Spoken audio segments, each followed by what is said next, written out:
To my next video. We're still here at the Rubber Tramp Rendezvous having a great time, and I met Terry Lou and saw her van and said, please, please, please let me take a video of your van, and you kindly agreed. Thank you. So, Terry Lou, how did you end up in the middle of nowhere in this beautiful van? Well, I was in Austin and I made a friend that said, are you going to RTR? And I'm like, oh, what's RTR?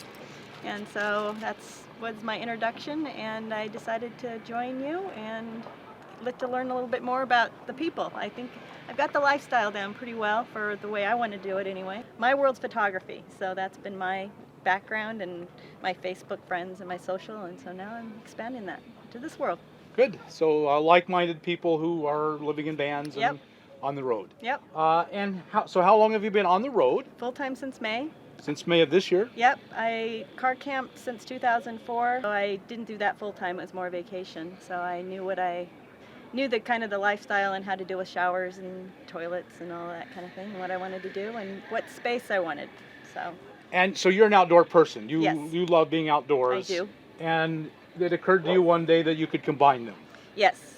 I pretty much, when I went to New Zealand 2 years ago and I rented a car and car camped by myself, I just said, well, what am I doing? I want to be out here all the time. Right. So you're supporting yourself with your photography? I am, but it's also money from selling a software development company in the late 80s or late 90s. So you're kind of living off savings and that's correct. Trying to build a photography business at the same time? Yes, I have been. It's been bringing money in, but not at the same rate as I spend it most of the time. Right. And, I think that's most people's experience with photography. Yep. So just a nice supplement. Yeah, I teach iPhone photography, do workshops, and do tours in Washington State of the Palouse area. Oh, really? Yeah. Specifically iPhone? Specifically iPhone, correct. There's an app called Snapseed that is phenomenal for editing, and every phone has that available to them, and it's free. And I call it Lightroom in your pocket. If you're a photographer, you understand what I'm talking about. I do. You like what you're doing? You like living in your van? Oh, very much. Very, very much. Why don't we go ahead and take a look at Terry Lou's van. So Terry Lou, we'll start back here, and man, I can just see right off the top of my head that this is some beautiful work. Thank you. Did you hire someone to do it? Nope. I asked my dad if he'd help me build a van. He's got a great woodworking shop, and so he taught me how to use the tools and all the equipment and let me go. And like I say, I got to play for 4 months and just create and make art, really. And it's art. It does look like art. Thank you. It looks like a work of art. It's gorgeous. So, of course, like a lot of vans, you have the bed in the back. Right. So a few things that other people did, but I didn't do it in the kitchen fashion, is having the 4-foot pull-out drawers. So wow. I'm a sports person, so I have my backpack and rock climbing gear and so forth in here. So it was all determined by my backpack how deep this drawer was, which then determined the depth of this drawer. And it also pulls out the 4 feet. Oh my. And so I've got 2 of them that pull all the way out. And then I wanted an outdoor workspace or just a place to eat from or whatever. So I made sure that this height was for me when I'm standing on flat ground. And then I also have storage underneath here. So there's plenty of storage. Yes. Very organized storage. Yeah, that's one thing I am. And then I love crafts, and so I just wanted to be able to take whatever I wanted to do on the road. So I have just different odds and ends, and even a sewing machine can fit in this one. So, and the determination of the bed height was by these bicycles. I've got 2 in here. I've got a road bike and a mountain bike, and this is to be able to put the bikes together. And so they're all crammed in there, including the bike pump and everything else. The bed's actually 4 feet by 6'2", which is unusual because I didn't put the side panels all the way across along the ribs and just left it open and took advantage of that extra storage and length of the bed that I got. Mm-hmm. All right. So, and what kind of a van is this? We haven't even gotten to know yet. It's a 2017 Ford Transit high top medium length. So I do spend more time in the city than I thought, and so I'm able to park in downtowns without any issue, which has been very nice. Yeah, for a lot of people it's critical. Yeah. So yeah, let's go on side. my goodness, this is a beautiful van. Yeah, it's the first time you stepped in here, huh? It is, and it's a work of art. Thank you so much. And you have succeeded. Yes. And your father, yes. giving him credit too. Yep, he did the face frames, and he did the drawer below the refrigerator there with the inlays and so forth. And so he showed me how he did that, and I took over. So I did all the drawers and doors. And like I said, he did all the face frames. His idea to do the pocket doors between the cab and here, so I have those too. I'll show you that later. Yes. So I guess some of the touches that I did, this is actually my nightstand. Basically it's got storage on the side, so then you can also have storage here too. So it's just, again, another place to tuck away. I'm pretty darn organized.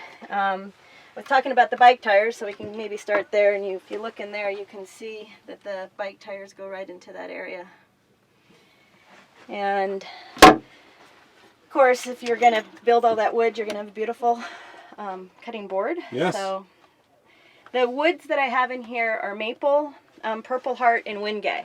And that was by my choice. My dad does some cutting boards these days, and he does it with a lot of exotic woods, and these are the ones that I picked from his cutting board concepts. So what I did to start with, a lot of people ask me, is when I knew what van I was going to buy, I got foam core board, and I did a 1/4" scale model. So I knew how I wanted the van to be. The countertops 34.5 inches rather than the standard 36, because I wanted to build it for me. One of my favorite pieces is my pull-out pantry. This, for those of you who have done builds yourself, you know nothing's square in here. So it's actually got a 13-inch track on the top and a 22-inch track on the bottom. It took me a week to design and build this. It was just kind of crazy, but really love it. Turned out really pretty, I think. Really nice, gorgeous, and practical. Yes. That's the one thing I'm seeing everywhere here is it's beauty with practicality perfectly combined. Thank you.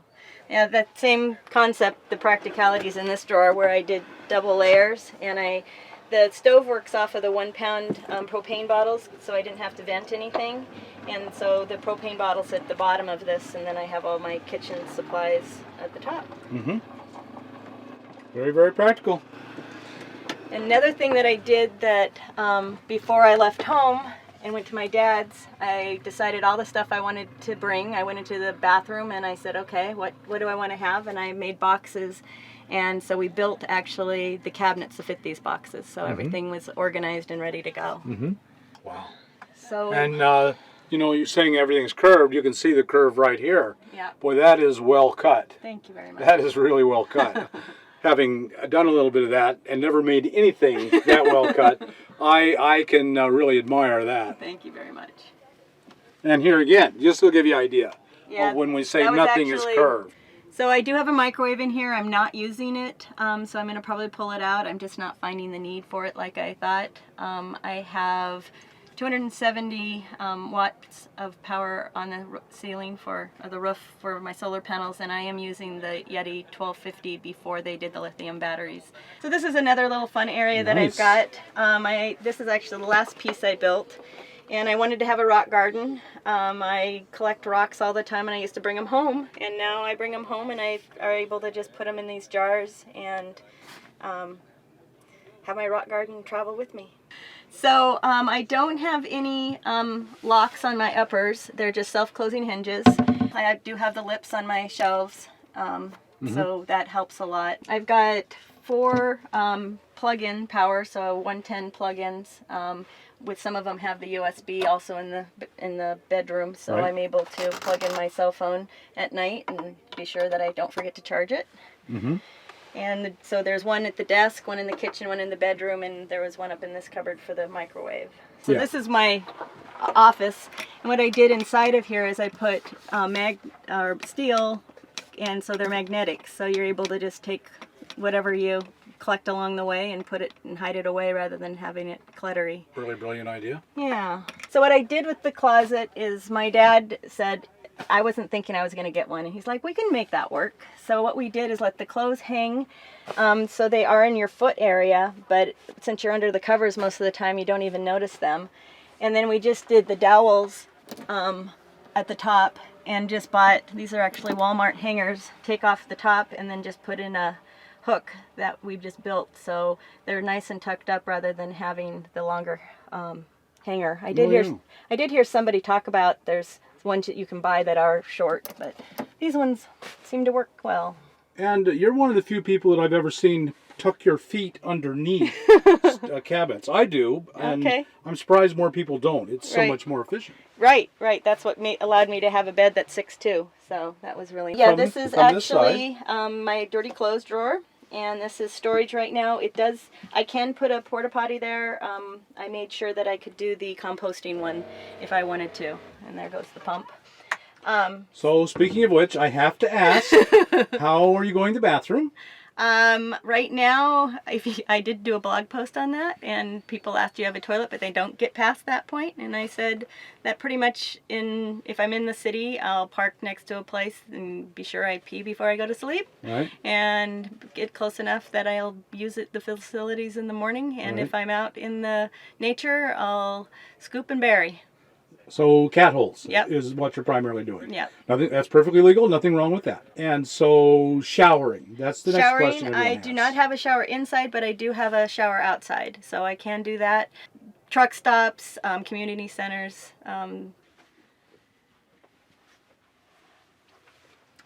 So, you know, with the wall there, you would think it would be small and feel small, but not. The wind mirror makes a huge difference. I think so too, and to me, when I put the wall here, I only put it up when I'm stationary like this, or at night when I'm for privacy. So they're insulated wall panels that are actually pocket doors, so they do tuck behind the driver's seat, and I'll just demonstrate that real quick here. And so right now I'm feeling a ton of heat pouring out of the cab too, so it actually keeps it cooler, or I'm warmer in here if I heat the different areas. And if I do in the morning need some heat, you open that up if you've let the sun in your cab and it's instant warmth. And then I did crate along the track, so I didn't stub my toes. I do have the way to keep them so they don't rock back and forth when I'm driving. Keeps them nice and compact in there. The most important thing you can do to keep your van comfortable, heat or cold, is separate from the cab. Okay. The other thing that I did is I've been collecting lapel pins for years, and you know, they get thrown in a drawer, and I'm like, I want to start displaying them. So I actually have corkboard behind there, and I glue gun them instead so they don't rattle, so there's no rattling issues at all. That Good was idea. one thing I didn't want, and there's tons of storage. Lots. And so do you have hot water? You have a pump. It was on earlier. I do not. I think I mentioned I have 13 gallons of fresh and 13 gallons of gray water. So. And tanks underneath? Tanks are sitting right here. Just They sit in this regular compartment right here. RV tanks. Yep. Just right here where you can. Yep. And Got fills, of course, from the outside. Yep. I did. I cut another hole in the side. So I have a shower on this side. I have shore power, and then I have my water intake. And so you are plumbed. You have your pump, and you're plumbed to the sink. You have That is correct. have a working sink here. Yep. So you could shower. You could wash your hair in the sink. Yes, I could. It might be cold, but it wouldn't be too bad. Nope, not at all. So the sponge baths definitely do happen. Yeah, no, most all of us take sponge baths in between to Yeah. extend our showers. Yep, very much. Right. And my refrigerator is 110. It pulls the most power of anything. Sure. I do have the inverter that I'm able to plug into the Yeti. So if you want to see what that system looks like down here.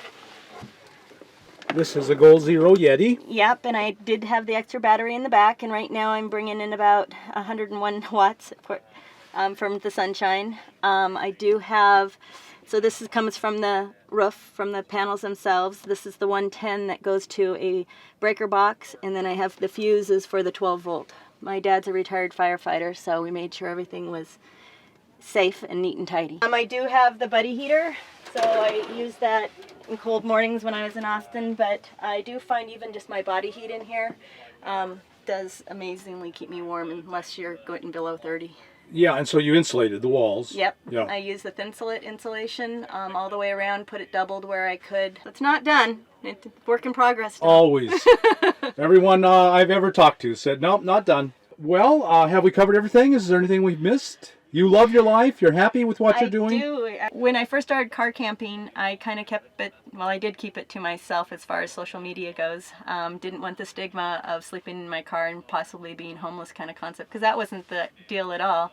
So until a friend that was a good photographer friend, he said, you need to tell your story and you'll inspire other women, and I have. And it's been really touching when I have gotten emails that said, I slept in my car last weekend and I was inspired by you. Thank you. Well, speaking of which, is there anything you would like to share with the audience? YouTube, I do Facebook? I have mainly Instagram. I started the build, so I post it every day, so you can see the whole build on Instagram, and it is Artistic Adventurer Van.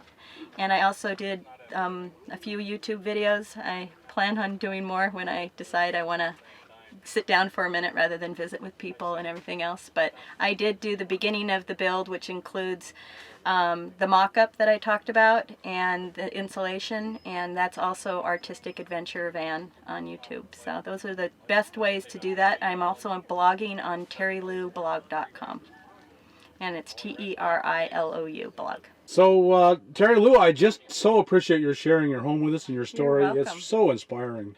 Folks, I hope you're inspired. If you're not, I can't imagine why not. And if you've learned something and been inspired, I hope you'll like us on YouTube, subscribe to the channel, and we'll talk to you later.